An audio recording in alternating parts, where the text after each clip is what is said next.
बच्चे अक्सर मुझसे एक प्रश्न करते हैं कि सर कैसे पढ़ें कि सब याद हो जाए।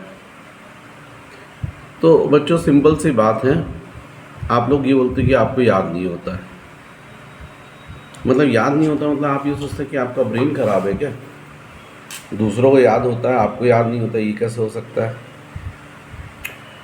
ज़रा सोच के देखो बच्चों, आपसे मैं यदि आपका मोबाइल नंबर पूछूं तो आप तुरंत बता देते हो। आपसे बोलूं या आप गुनगुनाते भी हैं अक्सर गाने, तो वो भी आपको याद हो जाते हैं। आपसे पूछें आपका बर्थडे कब आता है, तो वो बर्थडे कब आता है, डेट, ईयर सब आप बता देते हैं। ज़रा सोचो आप कि जब ये सब कुछ आप बता रहे हो तो इसका मतलब आपके ब्रेन में कोई कमी नहीं है, सब कुछ बढ़िया है। केवल एक ही कमी हो रही है, वो है प्रैक्टिस की।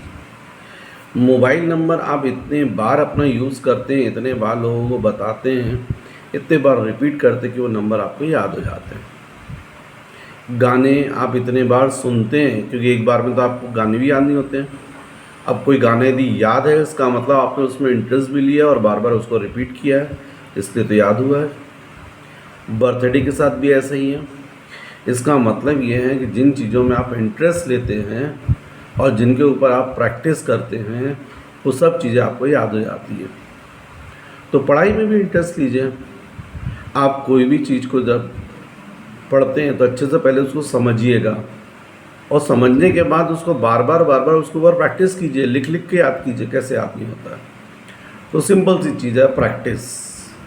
प्रैक्टिस करेंगे आपको सब याद हो जाएगा। लिख के करें आप।